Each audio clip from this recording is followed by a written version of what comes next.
9 രാത്രികളും 10 പകലുകളും നീണ്ടു നിൽക്കുന്ന ഒരു ഉത്സവമാണ് നവരാത്രി. ദുർഗ, ലക്ഷ്മി, സരസ്വതി എന്നീ ത്രിദേവിമാരുടെ മൂലരൂപമായ ആദിപരാശക്തിയുടെ ഓരോ ഭാവത്തിന് അല്ലെങ്കിൽ ഓരോ രൂപത്തിനെയാണ് നമ്മൾ ഈ 9 ദിവസം പൂജിച്ചു വരുന്നത്.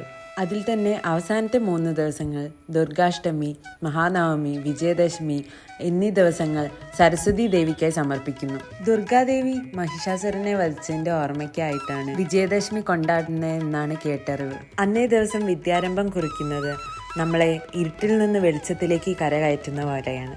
എല്ലാവർക്കും എൻ്റെ വിജയദശമി ആശംസകൾ. ഇപ്രാവശ്യം കുറച്ച് സാഹചര്യങ്ങൾ കൊണ്ട് അമ്പലത്തിൽ പോകാൻ പറ്റിയില്ലെങ്കിലും പുസ്തകം പൂജ വെച്ചിരുന്നു. രാവിലത്തെ പരിപാടിയൊക്കെ കഴിഞ്ഞപ്പോൾ ബുക്ക് പൂജയ്ക്ക് വെച്ചേ കൊണ്ടുവന്നുണ്ടായി. കുറച്ചു നേരം പൂജ വെച്ച പുസ്തകം എടുത്ത് വായിച്ചു. അത് കഴിഞ്ഞ് പിന്നെ വർക്കിലേക്ക് റെസ്യൂം ചെയ്തു. പിന്നെ ഈ ഒരു ദിവസത്തിന്റെ പ്രത്യേകത എന്ത് തന്നെ തുടങ്ങിയാലും നല്ലൊരു തുടക്കമാവുന്നതെന്നാണല്ലോ. അങ്ങനെ ഞാൻ മാറ്റി വെച്ചിരുന്ന കുറേ നല്ല കാര്യങ്ങൾ ഞാൻ റീസ്റ്റാർട്ട് ചെയ്യാൻ തീരുമാനിച്ചു. അമ്പലത്തിൽ നിന്ന് നല്ല അവിലും മലരും കൂടിയിട്ടുള്ള പ്രസാദം കിട്ടിയിട്ടുണ്ടായിരുന്നു. പിന്നെ ഉച്ചയൂണൊക്കെ കഴിഞ്ഞിട്ട് വർക്കിന്റെ ഇടയിൽ കുറച്ച് ബ്രേക്ക് കിട്ടിയപ്പോൾ കുറച്ച് നാളായി പൊടി തട്ടിയെടുക്കണം എന്ന് വിചാരിച്ചിട്ടുള്ള ഒരു ശീലം ഒന്ന് റീസ്റ്റാർട്ട് ചെയ്യാമെന്ന് തീരുമാനിച്ചു.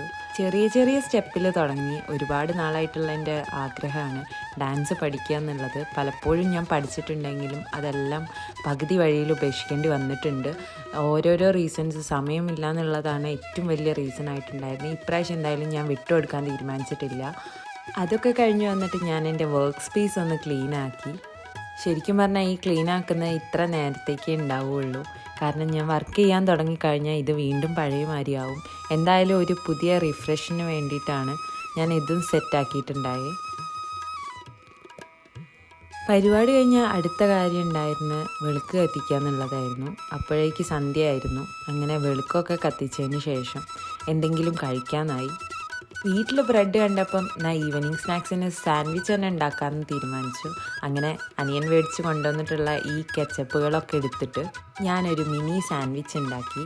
അതിനുശേഷം കുറച്ച് എഡിറ്റിംഗ് ഒക്കെ നടത്തിയിട്ടുണ്ടായി. നമ്മുടെ ഹോട്ട്സ്റ്റാറിൽ ഇപ്പം ഹൃദയപൂർവ്വം ഇറങ്ങിയിട്ടുണ്ടായി. അപ്പം തലേന്ന് രാത്രി ഞാൻ പകുതി കണ്ടുവെച്ച് ബാക്കിയും കൂടെ കംപ്ലീറ്റ് ചെയ്യാമെന്ന് വിചാരിച്ചു. അങ്ങനെ ഹൃദയപൂർവ്വം കാണുകയാണ്. എപ്പോഴും ലേൺ ചെയ്തുകൊണ്ടിരിക്കുക എന്നുള്ളത് വലിയൊരു കാര്യമാണ്. ലേൺ ചെയ്യണതിനേക്കാൾ ഉപരി അതിനെ ഇൻട്രസ്റ്റോടെ അത്രയും ഡെഡിക്കേഷനോടെ ഇരിക്കുക എന്നുള്ളത് അതാണ് ഏറ്റവും മോസ്റ്റ് ഇമ്പോർട്ടൻ്റ് ആയിട്ടുള്ള കാര്യം. ആ ഒരു ഇൻട്രസ്റ്റ് എനിക്ക് എപ്പോഴും ഉണ്ട്. അതുകൊണ്ട് തന്നെ എനിക്കങ്ങനെ പഠിക്കുമ്പം ബോറടിക്കുക എന്ന് പറയുന്ന പരിപാടിയൊന്നുമില്ല. ശരിക്കും പറഞ്ഞാൽ ആ ഒരു പഠിത്തത്തിലേക്ക് ഒന്ന് ഇറങ്ങി ചെന്ന് കഴിഞ്ഞാൽ പിന്നെ നമുക്കൊന്നും അറിയേണ്ട ആവശ്യമില്ല. പക്ഷേ എത്തിപ്പെടാൻ കുറച്ച് പാടാണ്, ഒന്ന് ഇരുന്ന് കിട്ടാനും കുറച്ച് പാടാണ്. അങ്ങനെ ഇന്നത്തെ ദിവസം ഇത്രയൊക്കെയാണ് നടന്നിട്ടുണ്ടായിരുന്നത്. അത്യാവശ്യം നല്ലൊരു പ്രൊഡക്റ്റീവ് ഡേ ആയിരുന്നു ഇന്ന്. Thank you so much for watching. See you next time. By.